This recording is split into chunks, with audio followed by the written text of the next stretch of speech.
That's great. Wonderful video. Thank you very much. And welcome to all. Welcome to the Knowledge Asymmetries in the Age of Machine Learning, a symposium about the relationship between governance, participation, and technological knowledge in the world today. This event is organized by the Writing Machines Collective, and a Hong Kong-based group of media artists. My name is Daisy Tam. I'm Associate Professor at the Department of Humanities and Creative Writing at the Hong Kong Baptist University. And I'm very, very pleased to be hosting this today's talk, where we have Btihaj Ajana, who is a reader in media and digital culture in the Department of Digital Humanities at King's College London. I think her work speaks for itself, but also perhaps some of you have come across already her very interdisciplinary research, which focuses on the ethical, political, and ontological aspects of digital developments and their intersection with everyday cultures.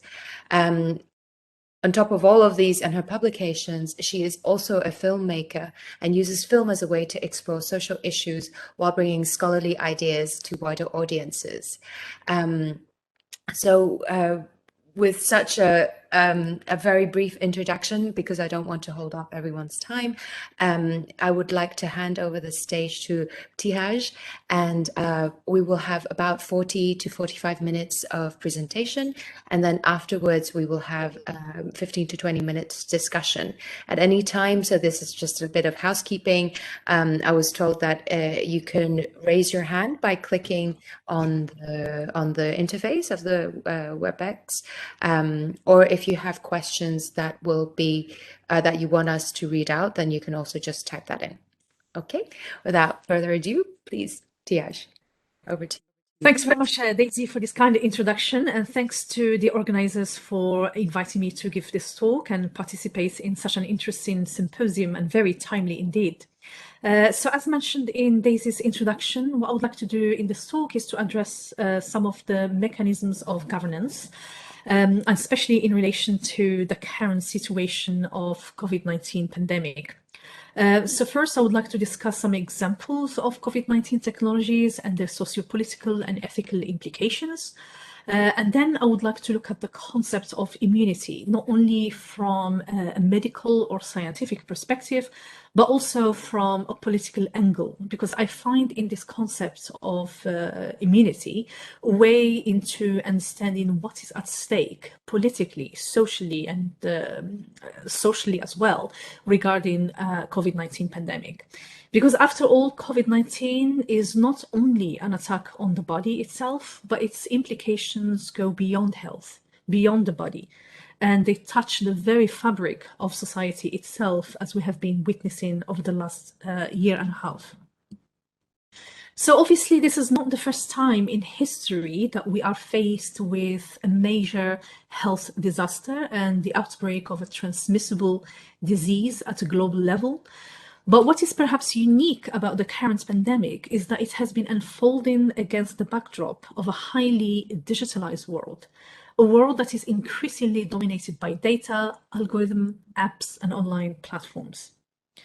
So it is not surprising that the governmental responses to COVID-19 pandemic has also been largely driven by what we can call digital solutionism and a technocratic approach to health and disease management, whereby various mobile tracking applications and biometric techniques have been quickly developed and adopted by many countries around the world as a way of containing the spread of coronavirus and detecting cases before even individuals become symptomatic. So why such technologies obviously vary from country to country in terms of design, in terms of function and their policy ecosystems, if there is even any. They typically rely on smartphones and utilize GPS, Bluetooth, and QR codes to track movement and trace contact between individuals in order to alert users of potential exposure to the virus and advise them on the next steps, such as self-isolation and taking COVID tests. And as COVID-19 vaccination programs continue to be rolled out across the globe, many of these new tracking apps, as well as pre-existing health apps, are now containing information of vaccination status and data and being used as vaccine certificates or vaccine passports. And these passports are being looked up to as a way of restoring some sense of normality in everyday life by ensuring public health and safety while reopening the economy after the many lockdowns imposed over the last year and a half. So more and more COVID-19 passports are being deployed as an additional requirement for travel, for undertaking certain jobs such as those in healthcare, and for accessing large public spaces and attending group events such as music concerts and sporting events. And it is likely that this list will eventually expand as vaccine passports will become all the more normalized and embedded in everyday life and its activities. One of the main challenges of mapping the implications of such technologies and techniques is to do with their heterogeneity. So as I mentioned earlier, COVID-19 technologies vary from country to country, and there's really no common ground nor unified standards globally with regard to their design or the policy requirements concerning data collection and use. So for instance, in some countries, COVID-19 tracking apps have been developed under the principle of privacy by design, adopting a decentralized management strategy whereby the collected data are stored on the user's phone, providing the users with the ability to delete the data when they wish to. While in other countries, the tracing apps enable linking with governmental agencies and data storage on a centralized systems. Also, in some countries, the use of these apps can be voluntary, while in others it is made compulsory. The level of informed consent is also something that varies between apps and countries along the variations in design and function. So one example is China's health code app. So this app is embedded in WeChat and Alipay, which are the top two most used apps in the country. And what that means is that users do not need to explicitly consent to accessing the app, since access is already established through the use of WeChat or Alipay. So this public-private alliance in the form of health code allows the government to seamlessly access a wealth of data relating to the users. And although the use of the app is not made compulsory, officially that is, there is a quasi-mandatory aspect to it, in the sense that it is almost impossible to conduct everyday activities without the app, since it has become a condition of possibility for using public transport, going to schools, doing grocery shopping, traveling, and so on. As Wan Shukong argues, people in China are compelled by practical necessities to opt in, as many essential daily activities are conditioned by health code. So already this has resulted in many segments of Chinese society being excluded from vital spaces and services. There was a lot of news, for instance, about elderly people being unable to enter supermarkets and do their grocery shopping because they don't have the health code. So obviously, most of the technologies that have been developed in response to COVID-19 pandemic require the use of smartphones, which immediately raises the question of digital divide. And here, the digital divide is not just about those who own and those who do not own smartphones, but also relates to what smartphone one has, as the majority of COVID-19 apps are not operational on older models of smartphones. And I personally encountered this issue on 2 occasions at least. So I still use my old iPhone, if you remember iPhone 5. So not because I can't afford to buy a new phone, but because I object to this culture of rapid disposability and replaceability, which sees many users changing their phones to newer models on a yearly or even more regular basis. But as a result of still owning and using iPhone 5, I was unable to download and use the UK NHS COVID-19 app because my phone's operating system is not supported. And so is the case with the operating systems of Android phones using lower versions than 6.0, and Windows and Huawei phones launch from May 2019 because they don't have access to Apple Store and Google Play services. Same issue when I recently traveled to Spain in summer. I was unable to use Radar COVID, which is the country's official contact tracing app, because it's not operational on older iPhone models. So at least in the UK and in Spain, I continue to be able to have access to everyday necessities and able to move around without any issues. But if I were in China, for instance, without health code, my everyday life would have been very difficult indeed, because all those necessities that I just mentioned before rely on the use of health code. So as such, technological affordances also play a role in shaping the use, access, and experience of COVID-19 related apps, and can thereby lead to forms of exclusion, even if this is a byproduct rather than an intended design outcome. And same goes for the vaccine passports, which also rely on smartphone and QR codes, especially the digital vaccine certificates. So making freedom of travel and right to access services and spaces contingent on having a vaccination passport is inherently exclusionary. And this is not only in a technological sense, as I just mentioned a moment ago, but also given the fact that not all countries in the world have access to COVID-19 vaccines, nor the equal economic capacity to acquire the needed doses to immunize the whole population. So for instance, many low-income countries are relying on Gavi's COVAX program, which reportedly can only achieve 20% vaccination coverage. So as a result, people from such countries are likely to have their freedom of travel severely restricted as a result of imposing vaccine passports worldwide, creating what has been described as a two-tier society, those with vaccine passports having their rights of free movement guaranteed, and those without having to undergo multiple mandatory and expensive COVID-19 tests and be put under more intensive monitoring and quarantine rules. And I think such development need to be also regarded as part of a historical and social context, not just in terms of the current COVID-19 situation.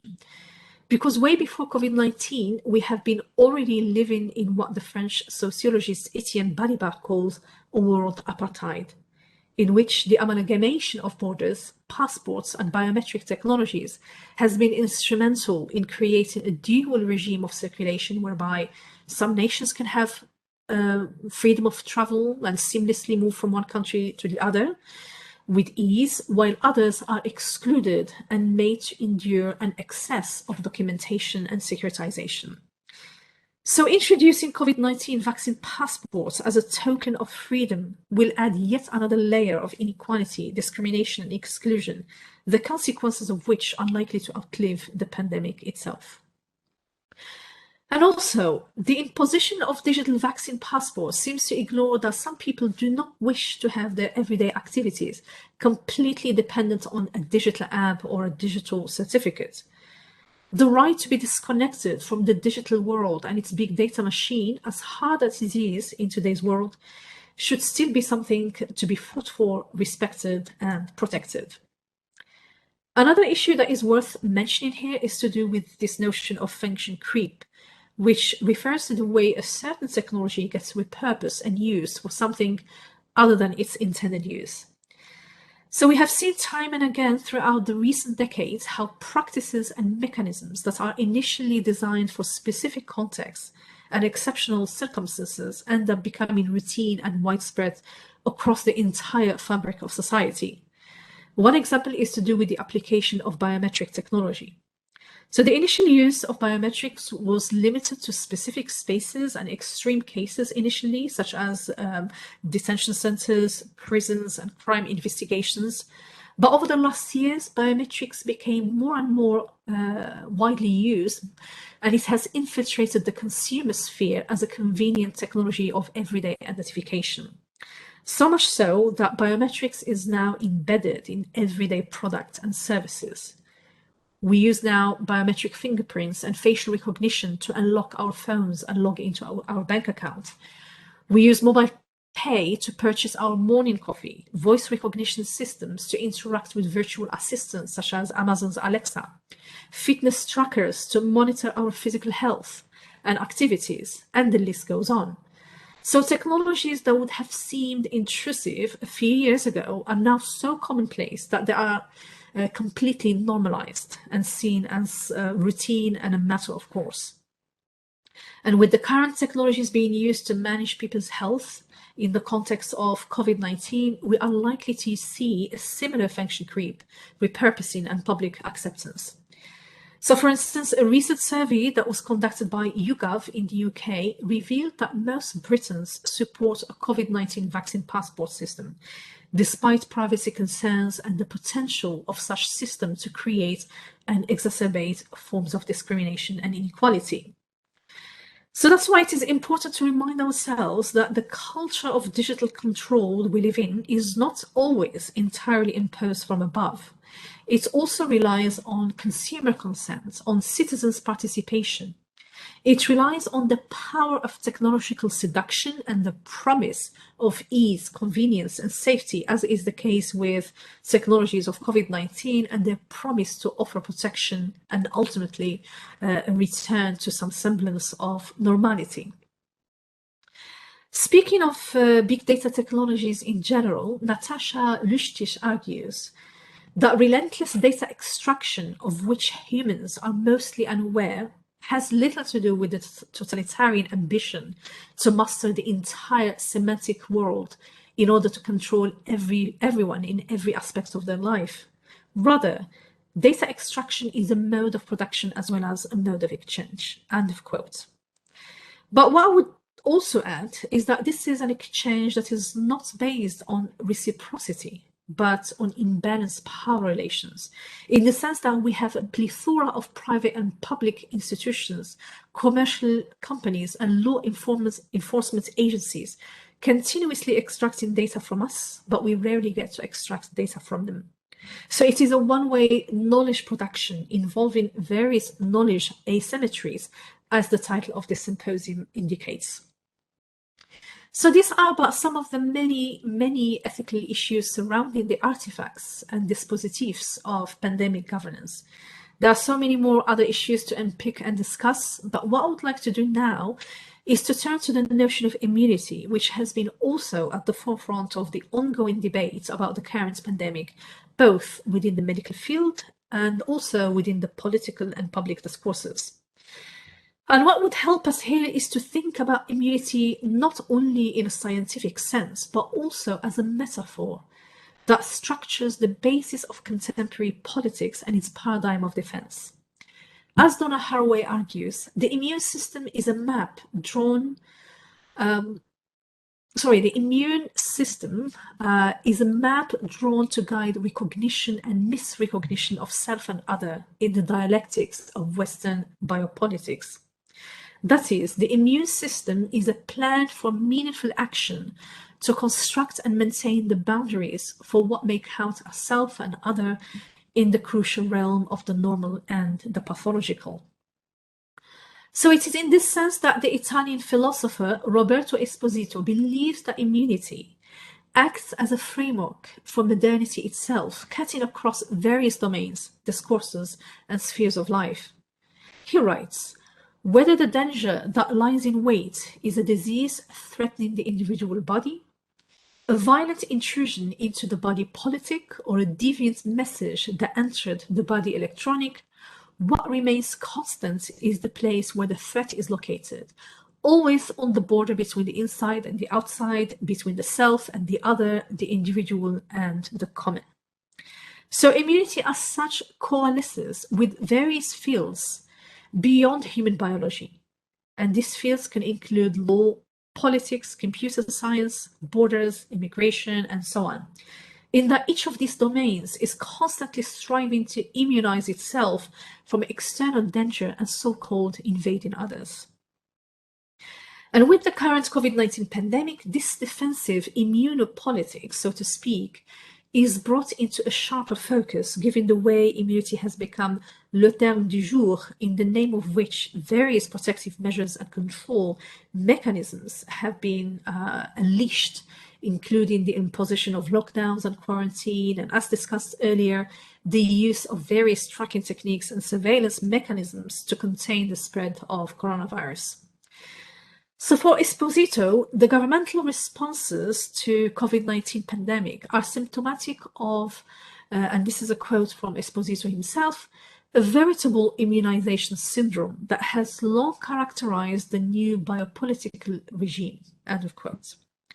So this is a defensive biopolitics, a form of politics that manages life and the living in a way that shifts from ordinary democratic processes to emergency measures, blurring the lines between care and control, as demonstrated through the intensification of monitoring and surveillance witnessed during this ongoing pandemic.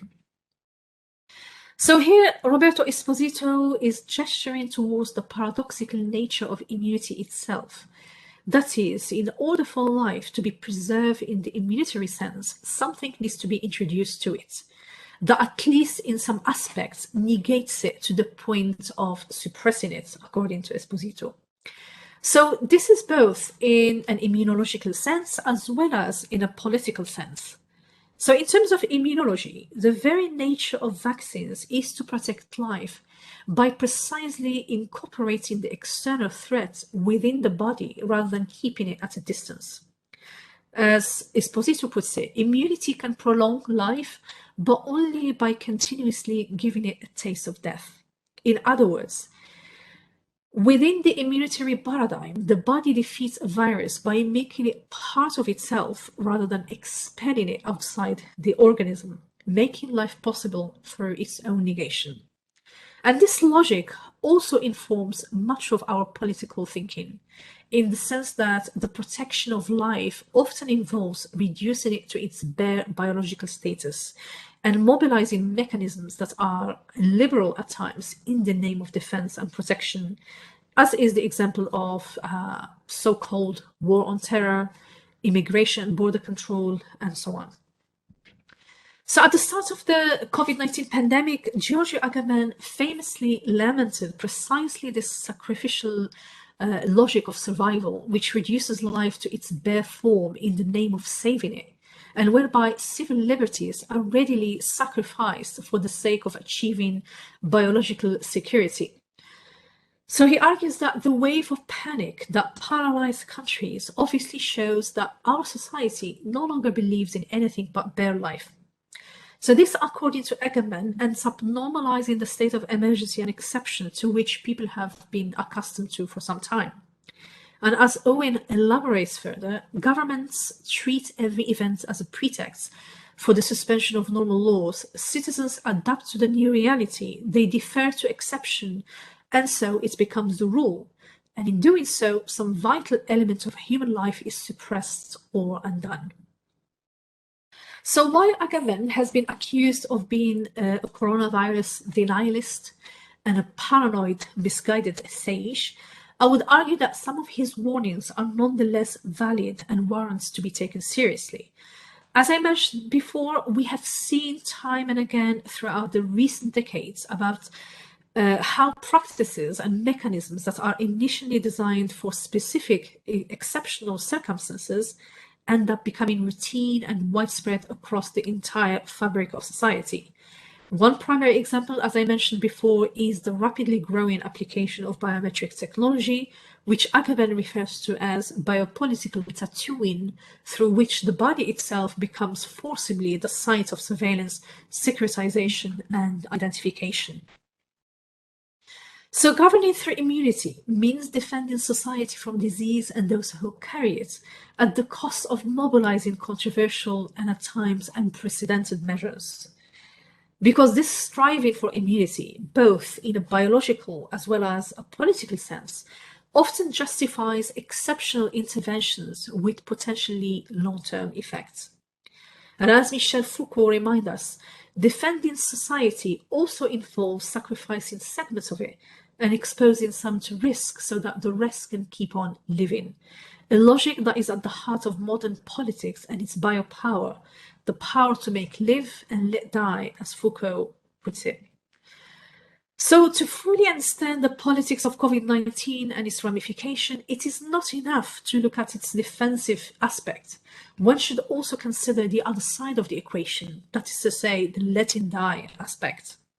So in the context of COVID-19, this manifested rather dramatically through, for instance, the contentious notion of herd immunity, or more precisely, natural herd immunity through mass infection, which in the early phase of the pandemic and before the rollout of COVID-19 vaccines was embraced by some governments, such as Sweden, India, and Brazil, as a way of avoiding economic damage that could result out of adopting strict containment measures.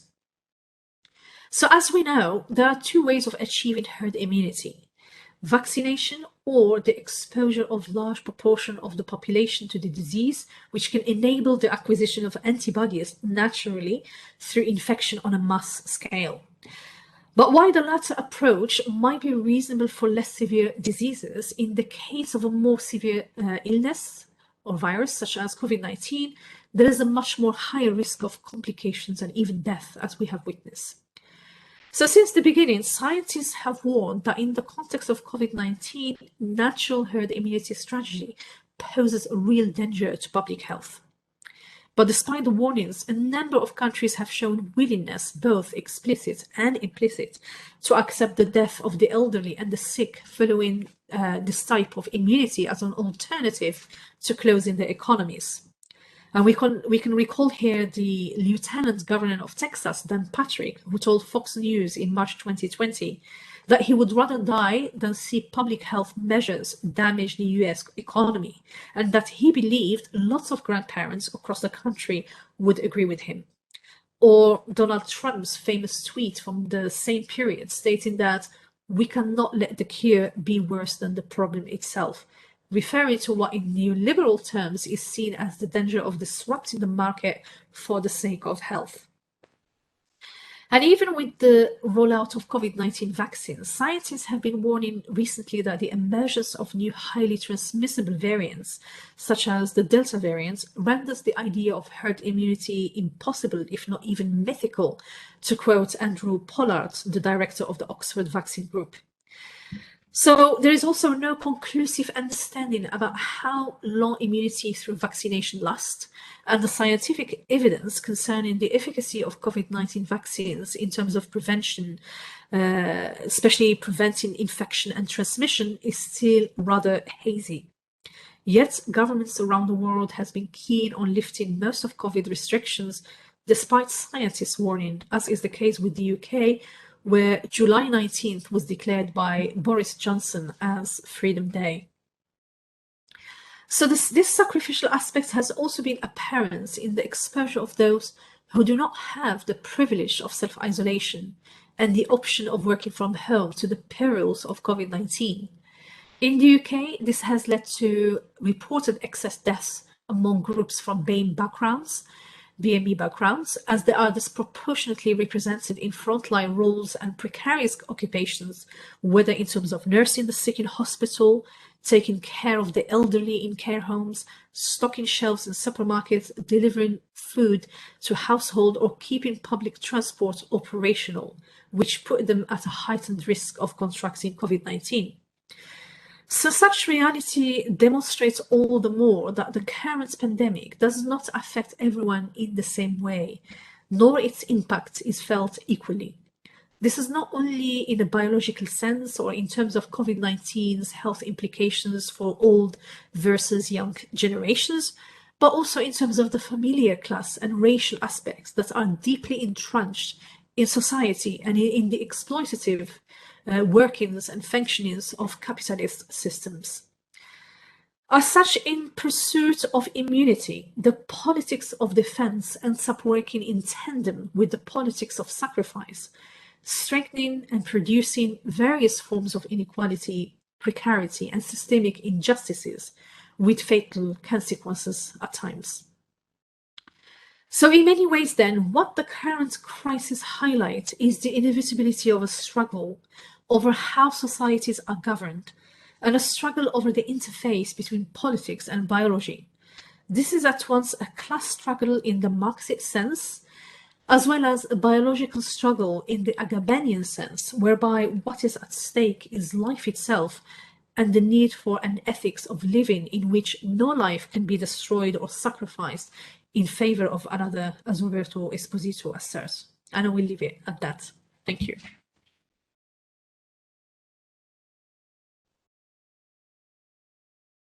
That's wonderful. Thank you so much for this fascinating talk and on such a timely topic. And to take timely topic, COVID-19 has been around for a while, but to take this critical distance, to be able to think about what I think a lot of us has found it to be the kind of new normal, right? The kind of technologies that we use, the kind of scanning and before entering into a place, and to be able to take that critical distance and ask about the ethics of the living.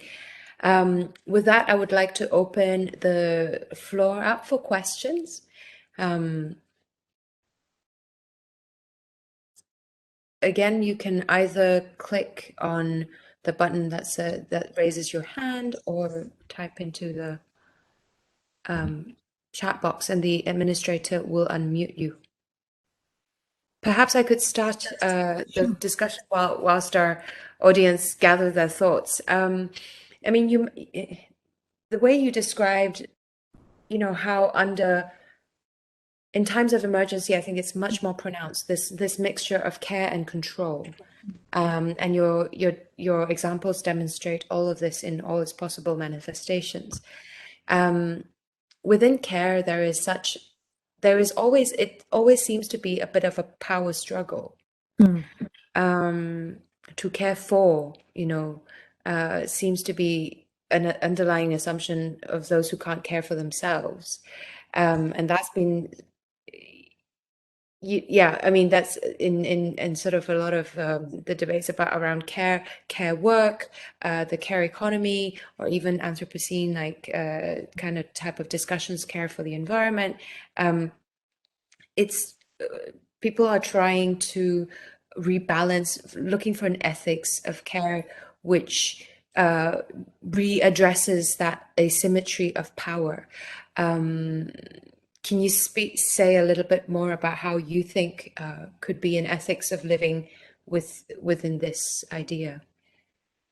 Absolutely. Well, I think, I mean, one of the issues that we've been facing for a long time, way before COVID-19, within surveillance society as such, is that in the name of care, many mechanisms of control have been unleashed and accepted by both legislators as well as members of the public. And when it comes to the current situation, I think what is at stake is our health. And obviously, one of the most precious things for anyone is actually their health. So that's why people find themselves are willing more than ever to accept certain measures and to be docile, because precisely what is being touched and managed and governed and controlled at the moment is health itself. But we have to be careful that care does not become the carte blanche, so to speak, for just imposing just about any mechanism of control, because then that would lead to its own issues and its own problems, not just in terms of the familiar civil liberties values, and be it in terms of privacy or data protection or digital rights, but the whole idea of what it means to be human today. If it means to be human today and to be cared for is to be reduced to what Agamben and Roberto Esposito refers to as bare life, then are we really being cared for properly? So I think we have to imagine a form of care that does not involve a sacrificial logic, a logic that will reduce us to nothing but our bodies. And I think, unfortunately, this is what has been happening with COVID-19, is that because it's attacking our bodies, therefore our bodies became the site par excellence of control, of surveillance, of power, of resistance, if there is much resistance at the moment. And that is very, very tricky, because then how can we go beyond the body? How can we reclaim, for instance, narrativity as a form of ethics as well, like life not just in a fleshy mode, but also life in terms of right, in terms of like its artistic kind of dimension, in terms of its humanist, post-humanist dimension. And I think that is the challenge. And many feminist scholars have been writing extensively about what this kind of ethics of care would look like, and what kind of co-existence would look like beyond surveillance. And we need to take a leaf of their books and try to imagine a different way of caring about others, about ourselves, and about citizens in the current pandemic. A care that does not involve us being only approached by the governments as flesh and bodies to be controlled and monitored and scanned. So for me, that is the challenge. How do you reconcile those different forms of care? So yeah. Great. Linda, you have a question, would you? Yeah. Yeah, I actually wrote it down. Maybe I just read it for for clarity's sake. Where's my question? Yes, we have heard a lot about governance in your talk. Thanks very much. What are some examples of self-organized efforts to diversify the kind of strategies one can take as an individual? I asked this question maybe from two personal point of view. First, my observation that Hong Kong people have been surviving the pandemic so far because of high awareness of what an individual can do, disregard what is out there as policy or regulations, official or unofficial. The other thing is I'm actually trapped in a 21-day quarantine prospect. So what are some of the arguments one can bring to the table to defend individual rights? So I think my question is kind of messy and also pretty broad, but yeah, that's my question. I think Hector also has a follow-up question to mine. So would your question be like how? Yeah, what are do you have some examples in your research of Yes. self-organized efforts? I don't mean just one isolated individual. But yes, I think maybe one of the key examples here in relation to self-organized efforts by communities and individuals is coming from Brazil. I think Brazil communities did wonderfully well to basically fill in the lacuna that was left behind governments. So what happened from the beginning of the COVID-19 pandemic is that the Brazilian government completely abandoned citizens to their own devices, literally. So there was a complete governance through laissez-faire. So that was the style of governance in Brazil, and it's continued to be the case. So as a result, the rate of infection was skyrocketing. Like the hospitalization, like hospitals were completely overflowing with the sick people. And the most affected areas were actually the favelas, because historically and by their nature, favelas are at the margins of society. They are the forgotten. They are the completely marginalized, segments of society. So they got most of the hits from COVID-19 pandemic. So as a response, many communities got together, created a lot of initiatives, very life-affirming initiatives, to help people to distribute information, to distribute aid in the form of food, water, medicine, masks, and kind of educate like inhabitants of favelas about the risks and how to avoid risks. And they really did what governments have failed to do.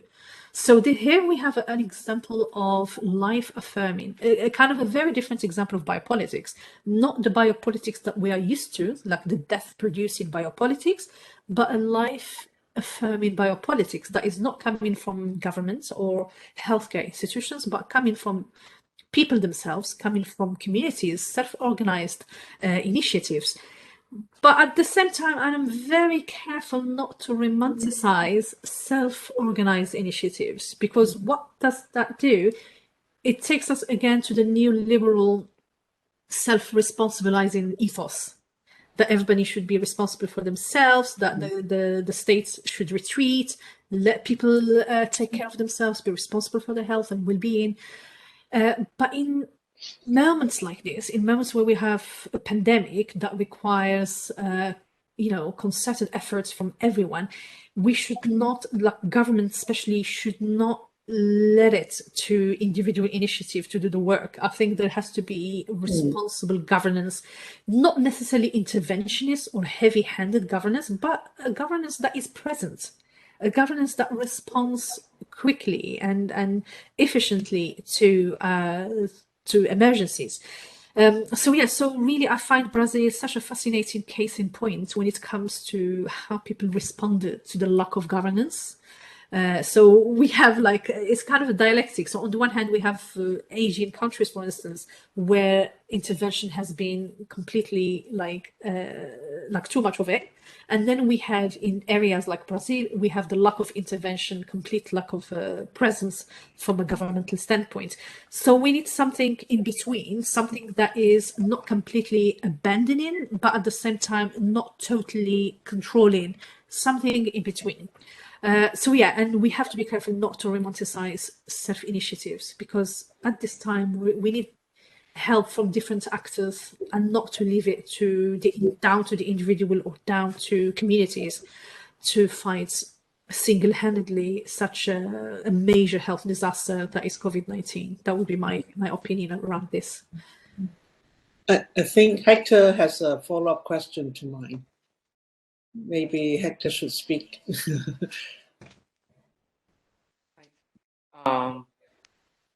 Actually, I think a lot of it you have answered already. You have given some interesting examples, but I was quite interested in this idea from Esposito, that talking about an ethics beyond a sacrificial logic. Maybe interesting, and would like to know whether you have some other examples.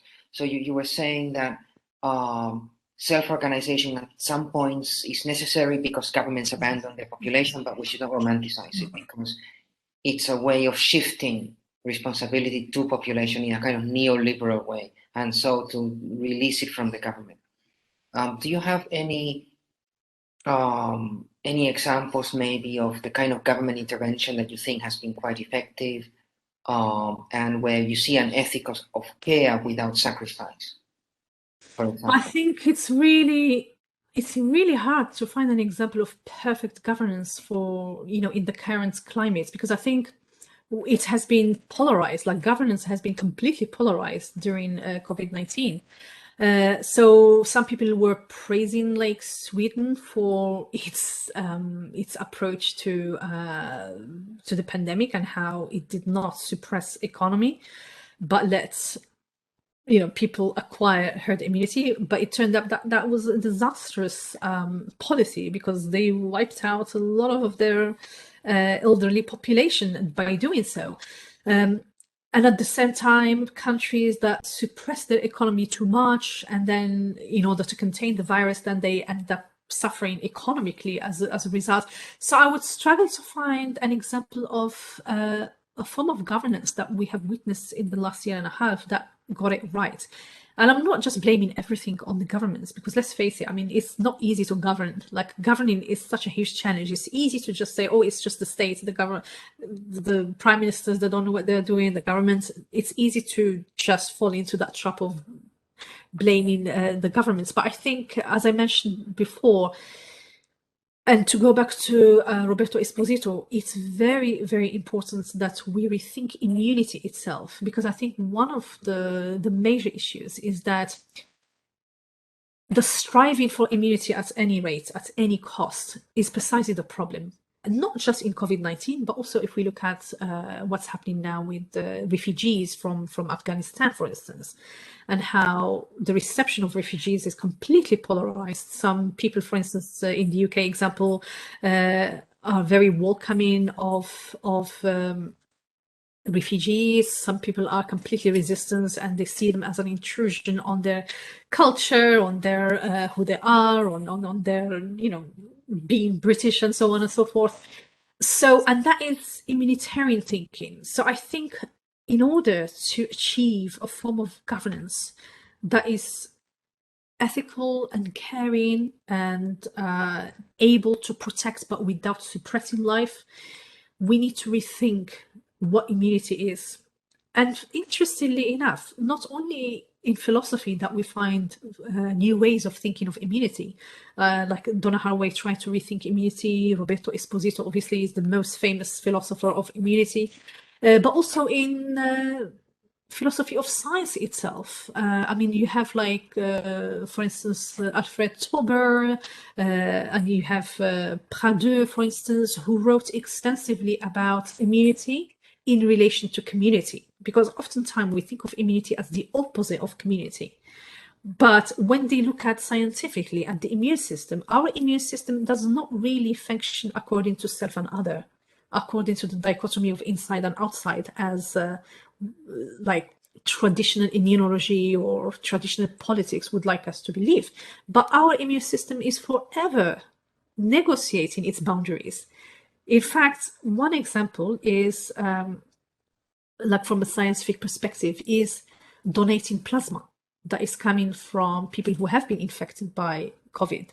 And what this example beautifully demonstrates is that immunity can be also communal. You gain antibodies by injecting into yourself the plasma of somebody who had COVID before. So in this sense, immunity is not acquired by me protecting myself against the other or through inoculation with the vaccine, but it comes from the other. So the other becomes my vehicle of being of gaining some immunity from COVID-19. And if we just start thinking politically about immunity as being communal, as involving cooperations between organisms and not only antagonism between organisms, I think we might be able to start rethinking politics in a way that is more hospitable to the outside, hospitable to the other. Because I think what the pandemic has done is lay bare the fallacy in our forms of governance, not only in a practical sense, but also in terms of imaginary, how limited our imaginary is in terms of governing, because it's all about borders, it's all about belonging, non-belonging, legitimate, not legitimate, inside, outside. And now with COVID pandemic, those who are affected, those who are not infected, those who carry the disease, those who are free from the disease. But if we start thinking about immunity as something we co-create as a society, not in sense of natural herd immunity, because we know scientifically that acquiring natural herd immunity is not going to be really easy to do in the current climate. But think about it in terms of like cooperation, in terms of working together, in terms of not blaming or demonizing. I'm referring here as well to all the blaming and ostracization and demonization that have been directed at Chinese people at the beginning and even now of the pandemic, because, you know, let's recall, for instance, Donald Trump calling the coronavirus as the Chinese virus. So all these things, they don't really help us imagine a cooperative form of immunity. And I think that's what Roberto Esposito tried to kind of also get at through his philosophy. But interesting enough, when I was reading about immunity in scientific publications, I also came across forms of immunity that are cooperative and communal and involve organisms living in harmony with each other, even if supposedly they are supposed to be, you know, fighting with each other. And to just rethink of our immune system as not only a fight. It's not a war zone only, but it's a very intelligent system that negotiates, that tolerates, that actually expels accordingly. So there's so much going on in our organism that is not just about the body defending the outside.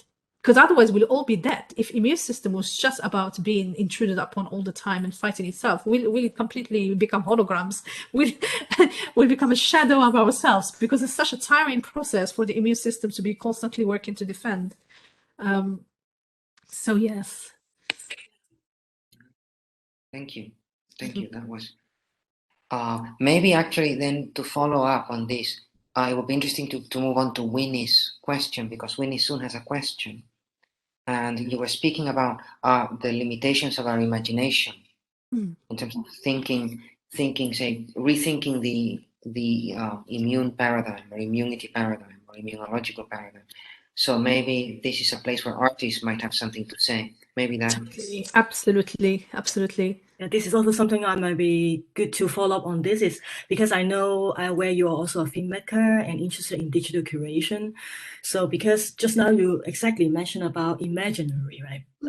Yeah. I'm also interested in your background in terms of like you are also like a scholar interested in social analysis, but also how your practice comes through and how do you see the offering of art? Is it more imaginative, or how do you see this parallel of artistic research and artistic practice that can help to think through these issues?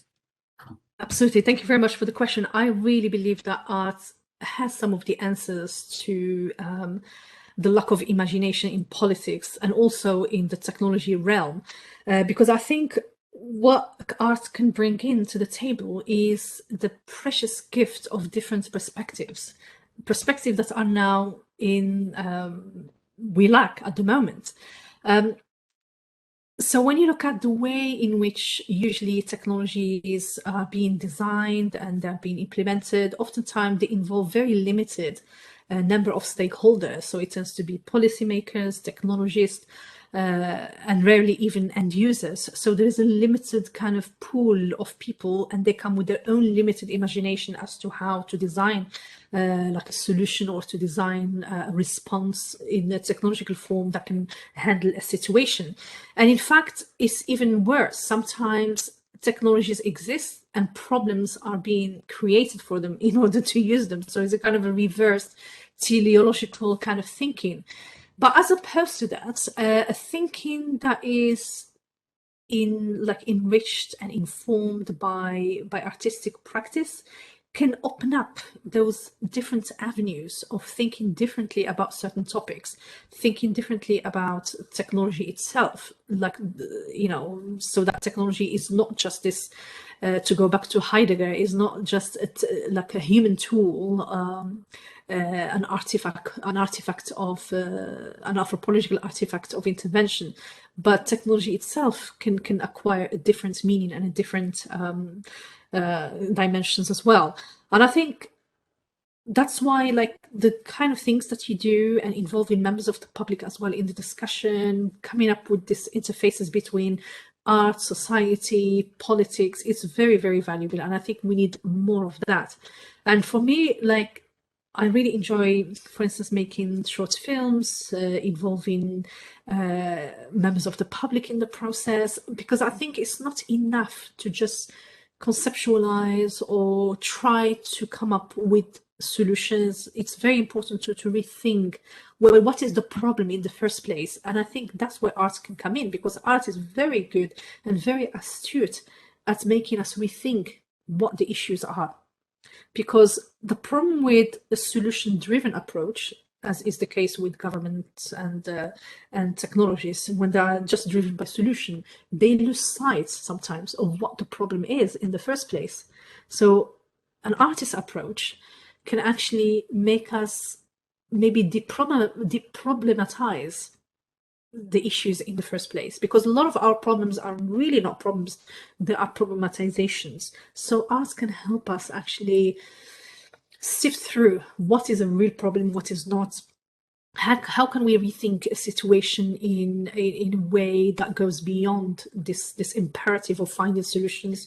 Maybe some things don't have solutions, and art can give us a way of coping with the lack of solutions, with coexisting with a crisis, coexisting with a pandemic, in a way that technologists or government officials are unable to.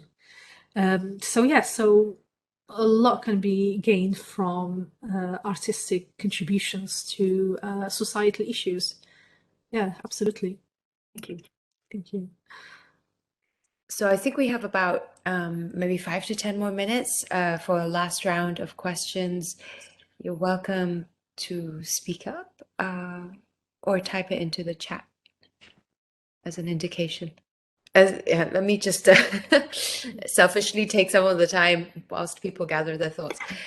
Yeah, it's so wonderful that, you know, you also mentioned, I think, all these kind of scientific journals, and that effectively, even within the narrative and discourse of science, it's not all black and white. It's not, it's messy. And it's never just, you know, in or out, included, excluded. But it's just the narrative never seems to,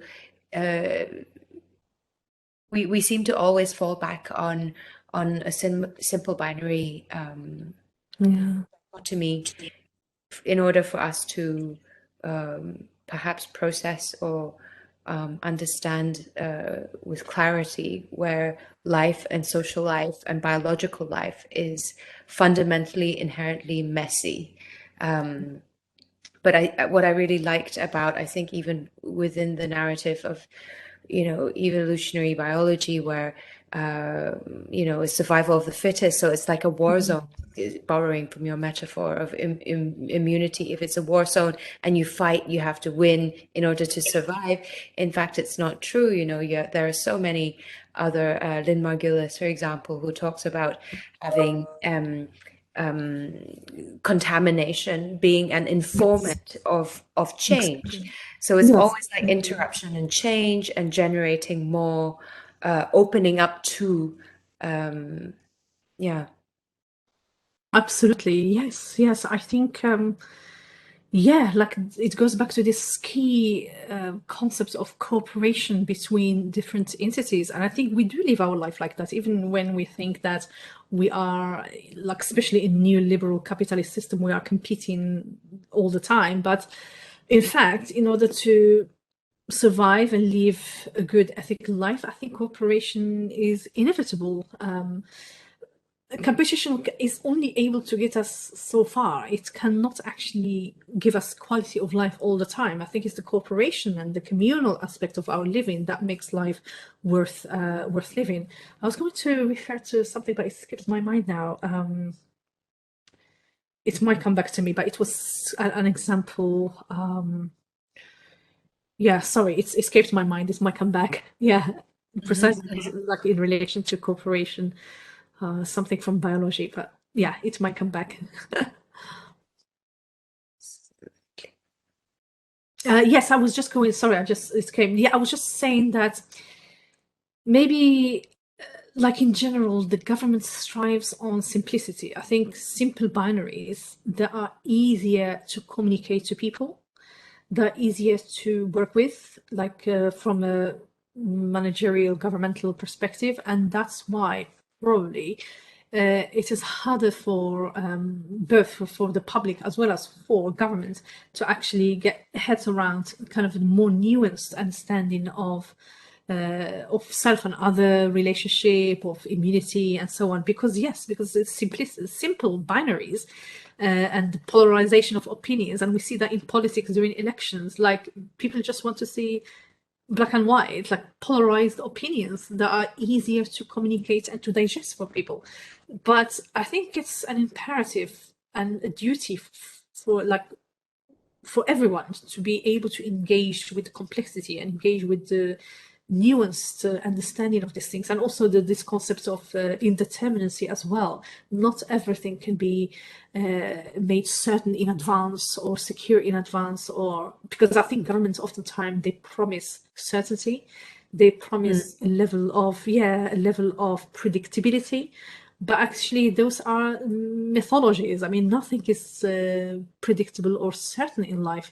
And I think that's where art comes into it, because art is also able to engage more productively with questions of uncertainty, questions of change, questions of indeterminacy. And I think these are the kind of ethos we need to hammer in society, not just simple binaries of us and them, good and bad, belonging, non belonging, dangerous, safe. These are really not fruitful anymore in our current digital age to be thinking along binaries.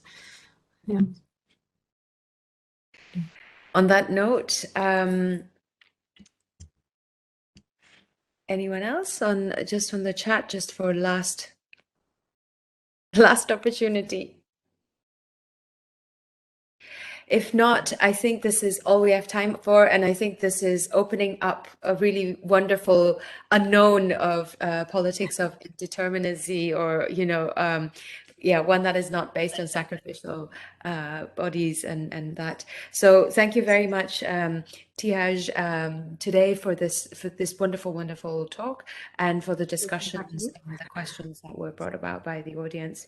Thanks for having me too. Linda and Hector, would you like to offer some closing? Perhaps would you like me to talk about the upcoming talk for next week?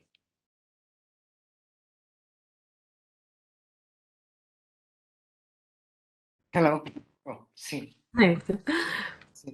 Hi. I was actually going to ask a question. Can I ask one last question? So, Yes, sorry, I missed that. Sorry, it's kind of a very boring question, but I'm interested because you mentioned Agamben at one point when you also mentioned Esposito.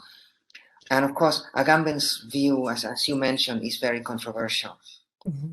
So there was, his whole idea of I think it was the invention of a pandemic. I think he wrote early on. And of course, it seemed like everybody had to somehow say something against this. Unfortunately, yes. Whether you have a reading of the debate around Agamben's position, and any thoughts in response to that? Yes, absolutely. Well, I think Agamben as a thinker is someone that has informed much of my writing and thinking in the last 10 years or so. I think the probably mistake or misunderstanding comes from his earlier remarks about coronavirus, when he likened coronavirus to common flu, a common cold, and then he just said, well, all these responses are just trying to find an excuse through the pandemic to implement exceptional measures, unprecedented measures again, as was the case in the past with the war on terror and stuff.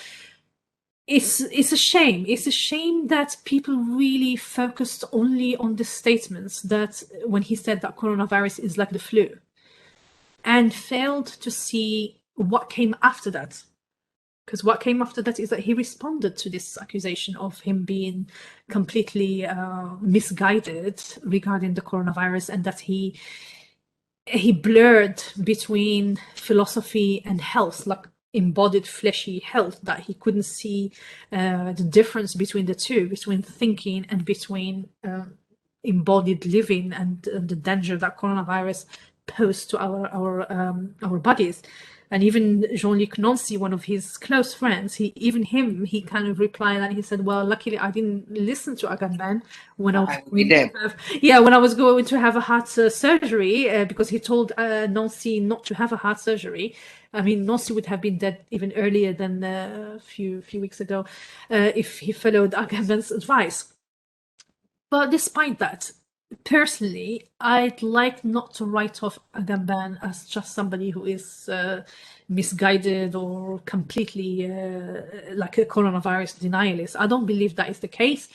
I believe that we have to maybe sift through his earlier remarks regarding the pandemic and what he stands for in terms of his philosophy. So his philosophy has been all about dissecting, analyzing the state of exception that we live in, and how what is emergency ends up becoming the norm, like exceptions becomes the norm. And he's not the only one to argue that. I mean, Walter Benjamin, for instance, Derrida discussed these things as well.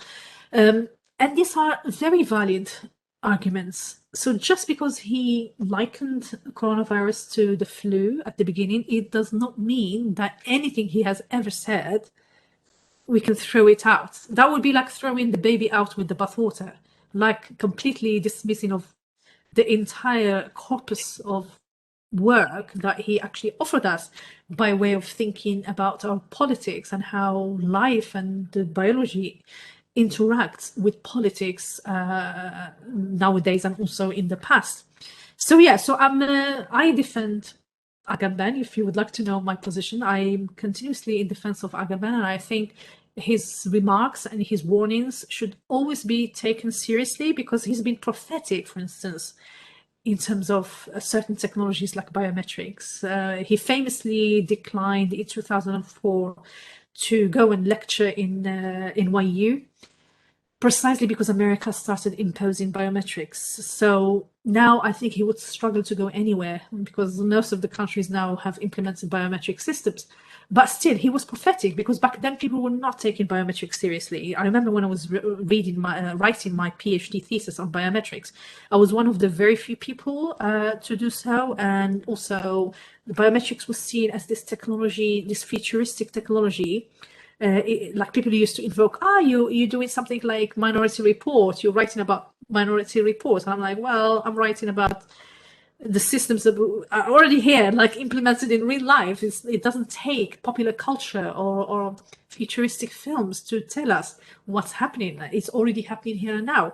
And Agamben has done really well to raise awareness of that and to raise awareness of what is at stake in accepting these technologies that take the body itself as the means of control, the means of surveillance, the means of identification. So I find it really sad that people completely dismissed of him nowadays. It's become like he became like la bête noire of philosophy at the moment, not only from other disciplines, but also from philosophers themselves. Like even his friends are now kind of saying, oh, we don't want to be, related to Agamben's thinking around coronavirus. But he was not the only one to think coronavirus was a flu. And like if governments themselves, some of them took a very laissez-faire attitude towards coronavirus, saying that, oh, there's nothing to worry about, it's like cold. Then why are we kind of subjecting a philosopher to more scrutiny than other people from other fields, for instance? So I remain somebody who likes to use Agamben. I find his work very fruitful. I have my own kind of critique of his work that has nothing to do with his position towards coronavirus. I mean, that has to do with him lacking some of the nuances regarding the state of exception and how we are not everybody is a homo sacer. But even within the category of homo sapiens, you find like variations. Also questions of privilege. Not everybody can be seen as a bare life. I think some people have a privilege that clothes them, that even if they become bare life, they can acquire clothing of their existential life. So yeah, so these are some of the things that can be lacking in Agamben, is the kind of the level of empiricism and nuances in his work regarding the state of exception.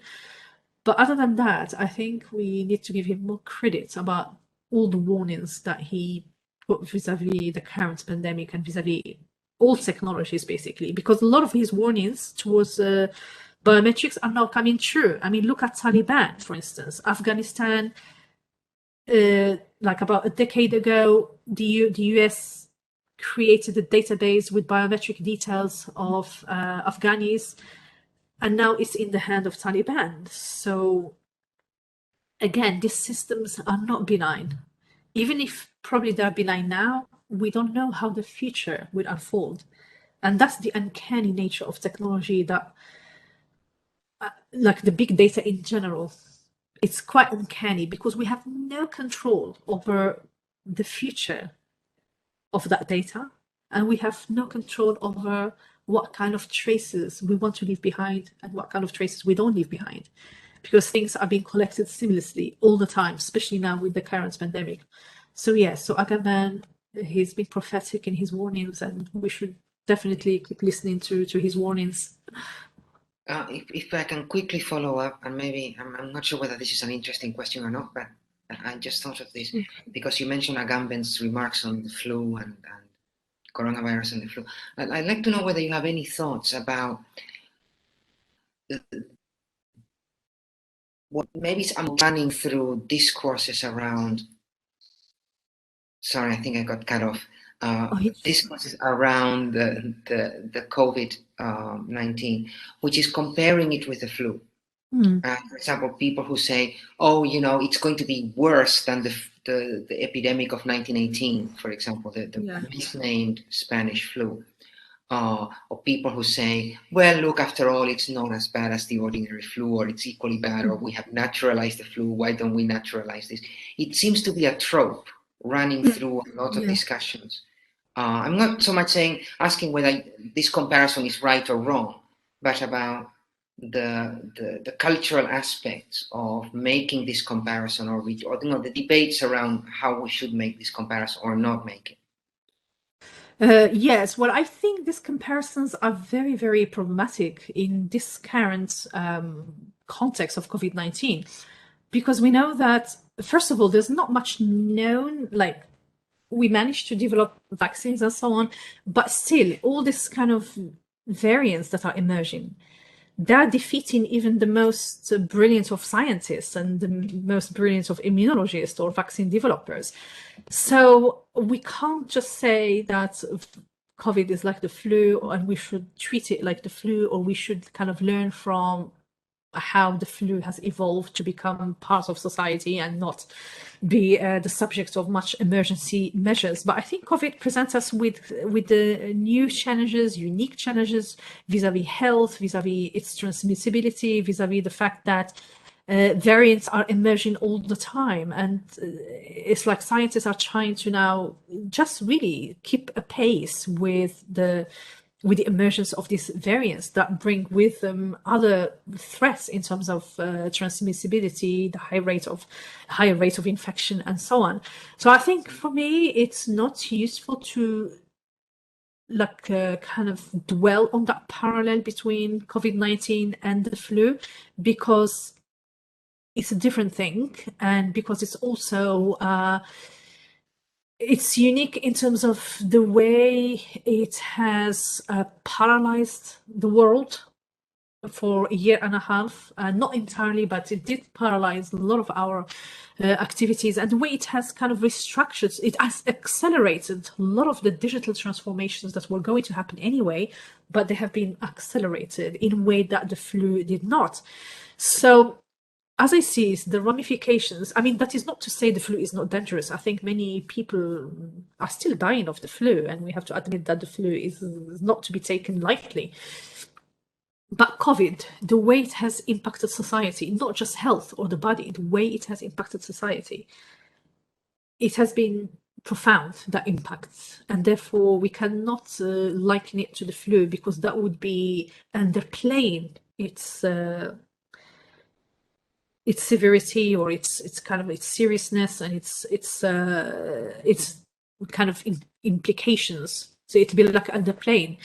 But that does not to say, at the same time, to go back to Agamben, that does not mean that then any response would go. Everything should be made acceptable just because this is a pandemic that threatens our livelihood and our health and so on. It does not give governments and technologists like carte blanche to basically push for illiberal measures. That should not be the case.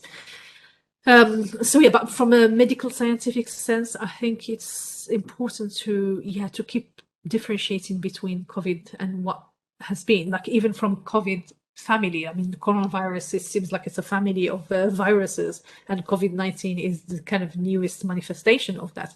But also, this brings to mind questions of preparedness. I mean, COVID-19 has been, it shouldn't be a surprise. Like, scientists, epidemiologists have warned about 10 years ago. They've already warned that the like of COVID-19 will happen, like pandemics of this scale are very likely to happen, but there has been a lack of preparedness, a lack of listening from governments towards scientists. So that's why we found ourselves in this quagmire. Is the fact that there's lack of preparedness. There are years of cutting the funding for healthcare institutions and hospitals. So it's not just about the disease, it's also about the entire infrastructures around society and healthcare and hospitals and the politics of health. So they kind of all coalesce to create this crisis that we're still in.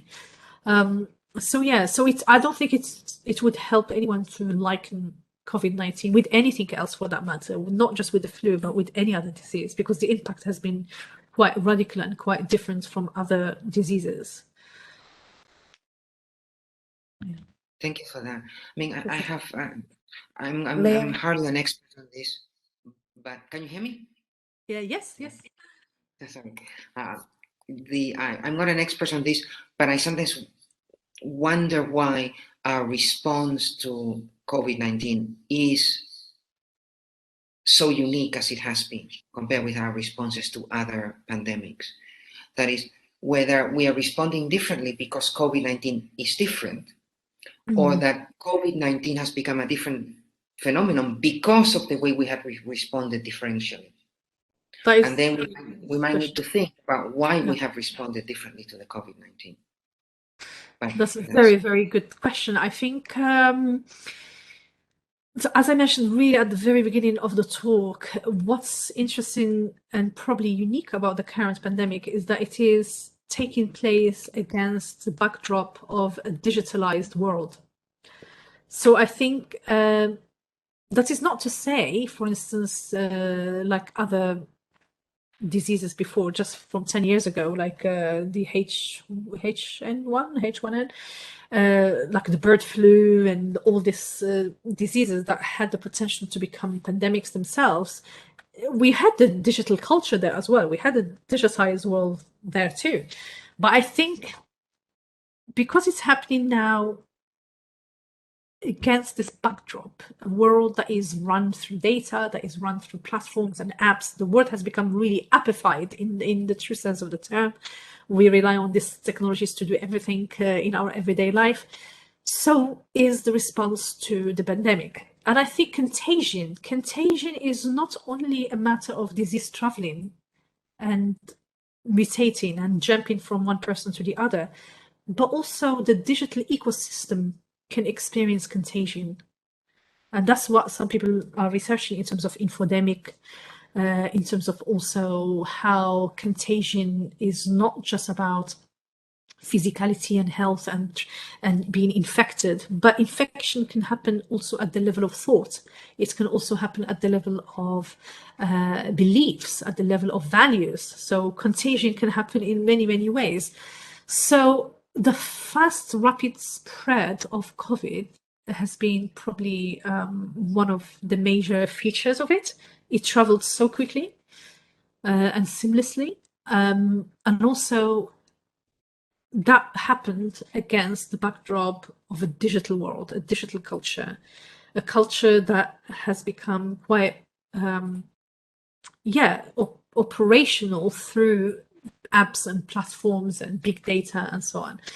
So that is a fantastic question, and I think it's both ways. It's like the chicken and the egg. Like, which one comes first? Is it our reactions that made COVID what it is, like a full-blown kind of pandemic, or is it really the COVID that makes our reaction what they are? And I think it's true. It's both ways. It's really both ways.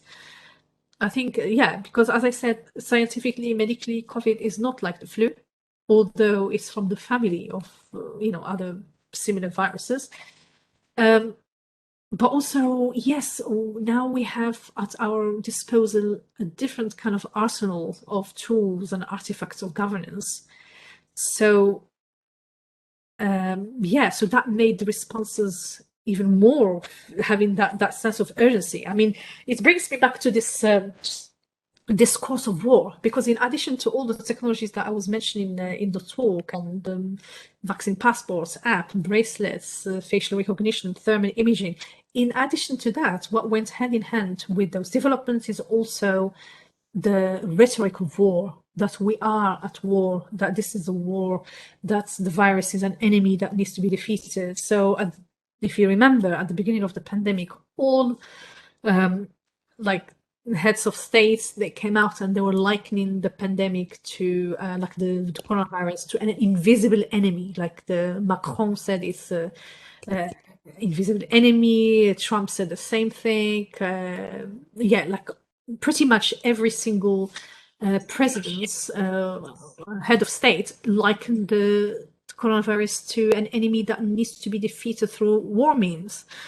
So if we find ourselves within this discourse of war, then obviously it changes how people kind of perceive the disease. It changes how people kind of react to disease. Then obviously when you say, oh, we are at war, then you're trying to create a sense of urgency so that people can accept any mechanism that you throw at them, because we are at war, we need to do what we are told in order to remain safe.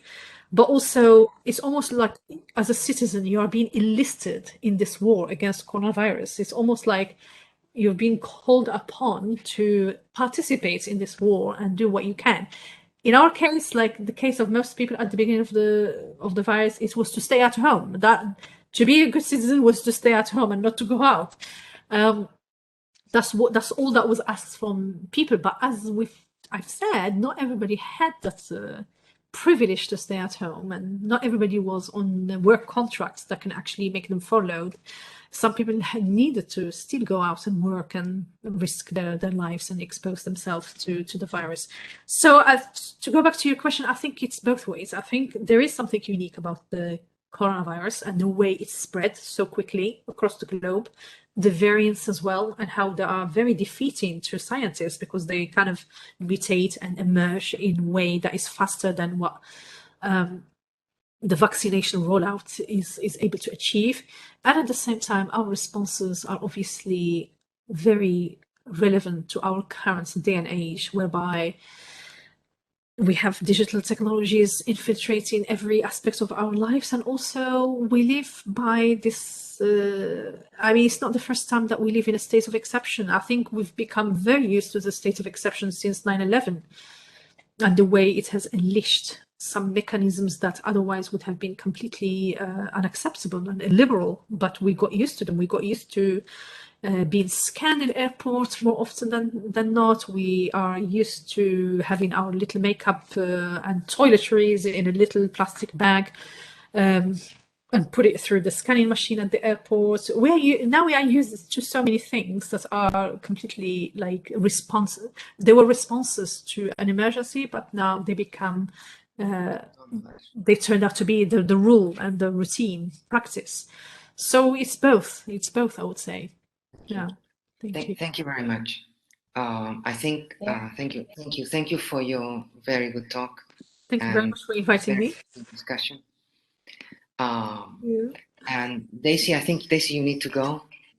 So I was talking to Doris, who explained that the meeting room can kindly be left open for, I think, for those of you who like to continue the conversation. I just wanted to thank everyone for the opportunity to be part of this. I have a 10 p.m. meeting. That's why I was just excusing myself. But thank you, Btihaj and Hector and Linda and all the rest. So I wish you a good day and evening, and don't let me stop the good conversation and discussion. Take care, Daisy. Thank you very much. Bye-bye. Thank you. Be in touch. And thank you everyone for attending the show, the talk. I don't have word. Let's see. Thank you, Diogo. I just saw your message. So I wanted to really thank our speaker very much for an excellent talk and a very good discussion. Thank you so much, Hector. Yeah, and great questions. There were spot-on questions after the talk. Thank you. I also want to invite everybody to the rest of this this symposium. This is the second of our talks, and we will have 3 more talks coming up, all of them around the topic of machine learning, and specifically questions about explainability and black boxing. So all of the talks relate around these topics. Next time it will be on Wednesday, the 15th at same time, 8:30 p.m. and it will be Beatrice Fassi, who will speak on the incommensurability between human and algorithmic talk. I'm sure that will be an excellent talk. So Beatrice Fassi, who's a lecturer in digital humanities in Sussex, University of Sussex. Then the following week, on the 20th of September, we'll have Adrian Weller, who's a computer scientist, who will talk about the idea of trustworthy machine learning. Then that will be at 7:30 Hong Kong time. And finally, the last talk in the symposium will be by law expert Frank Pasquale, professor of law in Brooklyn Law School in New York, who has written a book about the black box society, and who will be speaking about the subjective experience of presenting oneself in the context of black boxes. So it's about playing with or being played by the black box. So these all sound like really exciting talks. So this will be on the 23rd of September, Thursday at 9 p.m. Hong Kong time. So I encourage everyone to join our talks. So thank you, everyone. And again, thank you to our speaker. Fantastic. Thank you very much. Thank you for having me. Bye-bye.